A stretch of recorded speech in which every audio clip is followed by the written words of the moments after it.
Am I the a-hole for ruining a funeral and potentially costing a lot of family members their jobs? Original post. My grandparents passed away recently. I followed the guidelines my grandma set up for her final event. Her church, her burial plot, her casket, and the same for my grandpa. I just didn't expect for it to be a joint funeral. I sent out the notifications to friends of theirs and family after the date was set in stone. Their friends all came, so did most of my grandma's church, but no family showed up. I wasn't surprised. I hadn't seen most of them in about 4 years. I had a great time with my grandparents' friends, and then I went back home and cried my heart out. I had been their sole caregiver, and I didn't know what to do without them. I had taken care of them for 15 years. It started with little things like lifting heavy things and escalated to needing to change the bed twice a night sometimes. I was empty and started to scroll through my grandpa's Facebook to see pictures he posted before his memory went. I found a group, started about 3 years ago, that was being flooded with activity. When I went poking around, I found out it was my mother, who was hosting a funeral at her church and was trying to get final expenses taken care of. I was stunned. Here was the woman I hadn't spoken to since throwing her out of the house for stealing jewelry and upsetting Grandma terribly by using her Alzheimer's against her. How could you forget my birthday? You promised to give me this. I went to the funeral my mother had planned and listened to the pastor, and then my mother got up to talk. She told everyone how hard it was taking care of them, and something inside me roared to life. I don't remember everything I said, but it did include that she didn't pay for anything for them. Not their caskets, not their burial plots, not their cremation. Nothing. I told everyone I put them to rest at the funeral Grandma planned herself 4 days prior. I said she never paid for any of their care or even seen them for 4 years. I was asked to leave and drove home. Later, a cousin asked me if what I said was true, and when I said it was, and I could provide proof, they explained my mother had been taking funds from the family for years to pay for their care at a facility because they had outlived their insurance policy. They also explained I got a lot of people in trouble because somewhere in my speech I had shouted I had done it all alone for years without any help. A lot of family members used my grandparents as an excuse to get out of work and had invited their co-workers to the funeral. By hearing my outburst, they were now in trouble for lying as for the reasons to leave work or miss days. She then went on to ask me about the inheritance and when would that be passed out. I told her that if anyone had earned the inheritance, it had already been taken care of. I thought I was in the right, but now I'm doubting myself after so many cousins and family members are calling me to tell me I handled it really poorly. Am I the a-hole? Did I handle this badly? Everyone's telling me I did. Now for the top advice before reading the update. Not a-hole. I'm honestly not entirely sure how you could have handled that better without being ignored. Your family members created these situations for themselves and now must deal with the consequences. I mean, most of it, not all of them came to their actual funerals. You handled everything, both for their care over the last 15 years and in their passing. And that's probably been very hard for you, especially if you don't have any support yourself. I hope you do. Be kinder to yourself. You're grieving and will need some time to heal. None of the family members came to the funeral. Some of them I've excused in my head because of my mom's actions.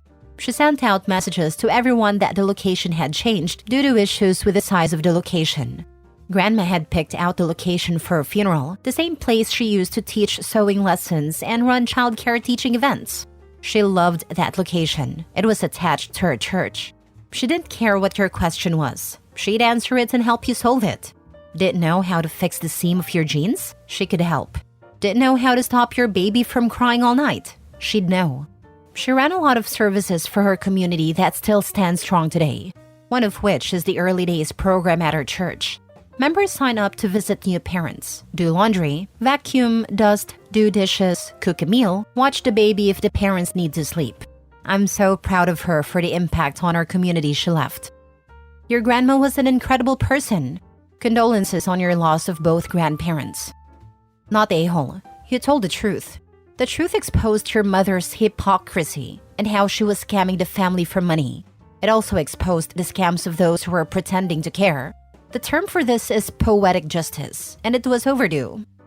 I'm still trying to figure out why they would lie about coming to help and not even bother to pick up the phone to call and check in with them. It makes no sense why they would use that as an excuse to me. What did they have to gain? A free day?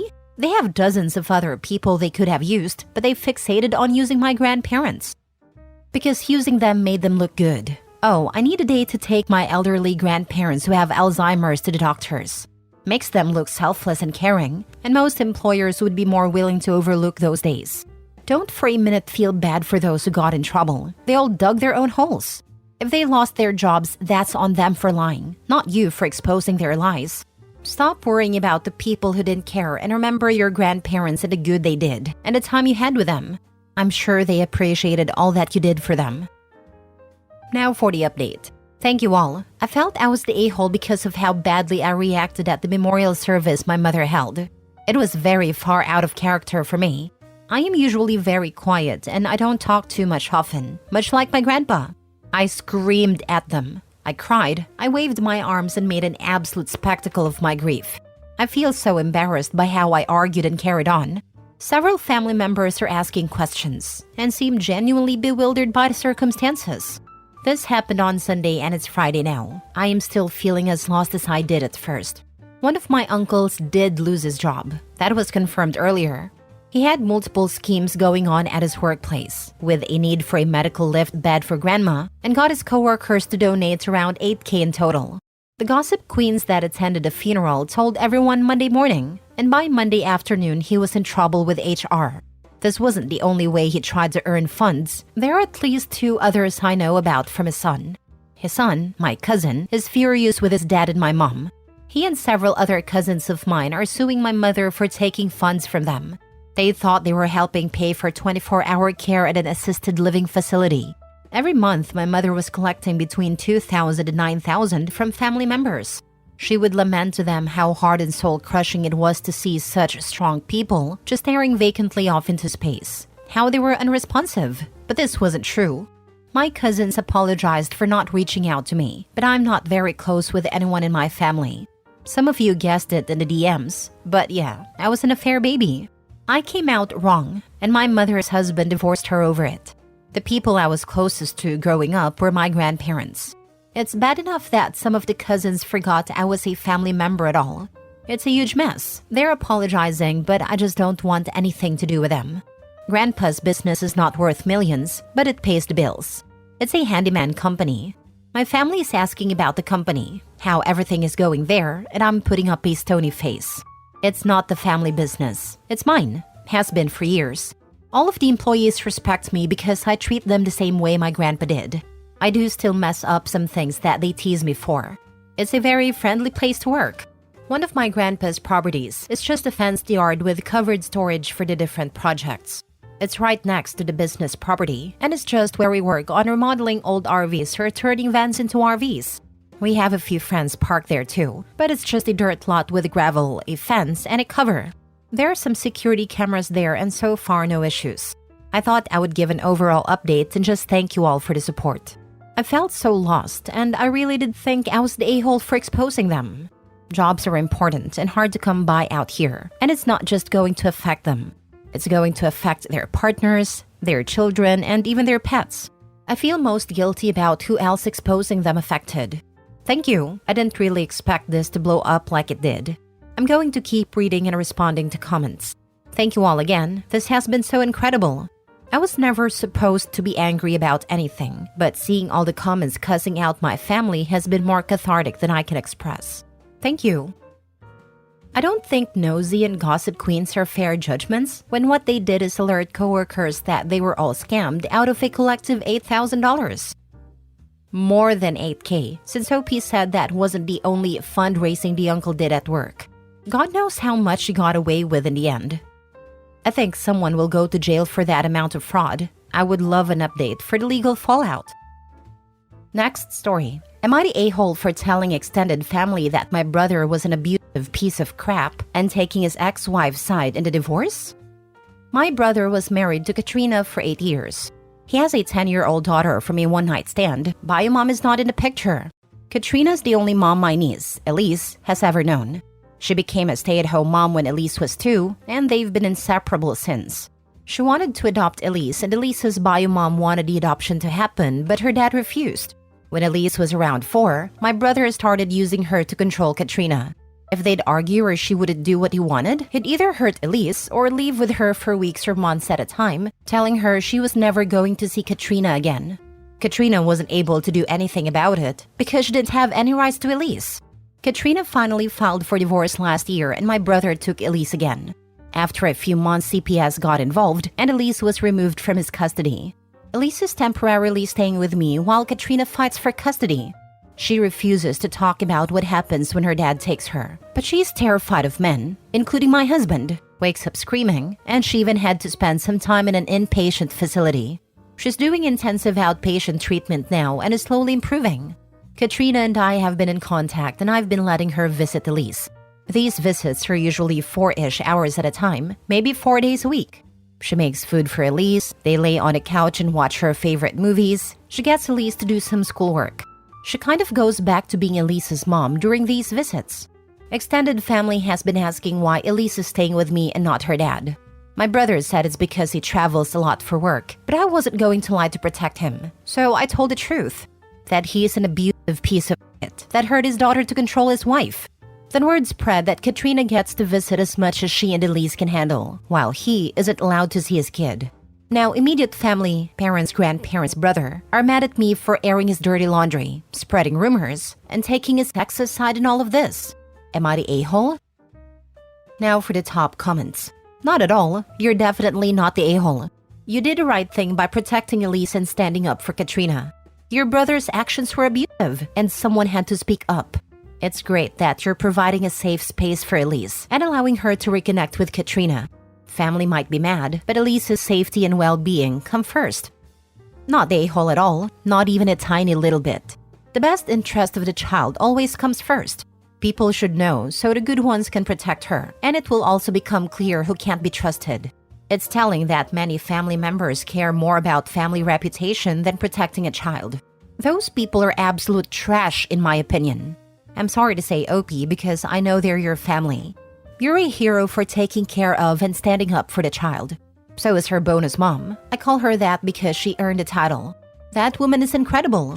Someone who uses her goodness against her like that doesn't deserve anything good in life at all. I like how they said sided with X and not sided with her abused grandchild. Are mad at me for airing his dirty laundry, spreading rumors. If brother didn't want his dirty laundry aired, he shouldn't have created it. CPS removed his child from his custody. He should be ashamed of what he's done. I hope there are legal consequences for him. It's not a rumor when it's true. You're never the a-hole for refusing to lie on someone else's behalf. You're never the a-hole for refusing to protect a piece of garbage. I'm so glad Elise has you in her life. There is a special place in heaven for people who save abused children. And a special place in hell for her brother. Last story. Am I the a-hole for blocking my parents after they pressured me to give up custody of my niece? I, 25 male, have been raising my niece since she was a year old. Her parents, my sister and her boyfriend, went to jail for drug abuse, and I stepped in to take care of her. Over the years, I've grown incredibly close to her. I even adopted her 3 years ago, and she sees me as her dad. Recently, my sister was released from prison and expressed a desire to regain custody of my niece. My parents are supporting her, arguing that my niece belongs with her biological mother. They acknowledge the mistakes my sister made, but believes she deserves a second chance to be a mother. However, I have serious concerns about my sister's ability to provide a stable environment for my niece. She has only been out of prison for a short time, and while she claims to be clean and ready to be a parent again, I'm worried about the potential for relapse and the impact on my niece. My parents have been relentless in their pressure, constantly calling, texting, and showing up at my place to argue this point. They accuse me of being selfish and holding on to my niece out of spite. The stress and conflict became unbearable, and I felt like they were not considering my niece's best interests, just my sister's wishes. In response, I decided to block my parents' numbers and social media accounts to create some space and peace for myself and my niece. Since then, they've been reaching out through mutual friends, accusing me of cutting them off and keeping my niece from her family. They're making me feel guilty for wanting to maintain a stable, loving environment my niece has known for the past 6 years. Am I the a-hole for blocking my parents and refusing to give up custody of my niece? Not the a-hole. If you access daycare/childcare, meet with the top leader and submit in writing that your daughter is not to be picked up by anyone but you. Her grandparents or her mother may attempt to do so. After it is submitted, a chat one-on-one with staff to ensure they have been updated. I admire your tenacity to do the right thing for your niece/daughter. You're writing suggestion you have legal custody, and I hope the status is true. Be sure to not hesitate calling the police, securing a protection order or other strategies should this situation escalate. You read your sister's situation correctly. She's likely on probation or parole. She may be clean, but she now will need to rebuild her life. Secure housing, employment, transportation. Life stresses could be the reason she uses. This needs to be her rebuilding her lifetime. Continue to create and protect peace in your home. Best to you. Not the a-hole, but get an attorney. You and your niece need it. If OP has custody and can take extra steps to limit who has access to the child, what is the benefit of an attorney? Retaining fees are quite steep. I'm asking to learn. Having dealt with crazy family members demanding access to my own kids and using other family members to access them and deliver messages to them, the best thing it does is signal to the crazies that you are serious. They think they can keep pushing because you're a family and can't ever tell them no because it's the family code. If you keep saying no, they just tell themselves they're the hero saving the kids from the mean person telling them no. It's amazing how suddenly they stop the BS when an attorney threatens them with legal action. An outside authority told them to cut it out or else. It's very effective and was worth the money to keep the crazies on their best behavior. I second this. And contact schools to reiterate who is and is not on the access list. Crazy Family has often weaponized police, child services, filed false abuse reports, all to paint the custodial guardian in an abusive light. Cover your assets/apps. Start recording calls, messages, and texts into online vaults. 3. If you're ultra paranoid. Also printed copies, transcripts of voice messages. Document. If at a moment's notice you need to file a no-contact order/anti-harassment, you will need printed copies to file with a judge later in court. You can also work with Child Protective Services to oversee your sister earning back partial custody. If you choose to communicate with a pushy family, do it through email only. It creates a valid paper trail, and you can carbon copy, CC, anyone who needs in on the conversation. If they really want to get nasty, take your sister to court for child support and back pay support. This always is a viable threat when they get super pushy. Your fears are very valid.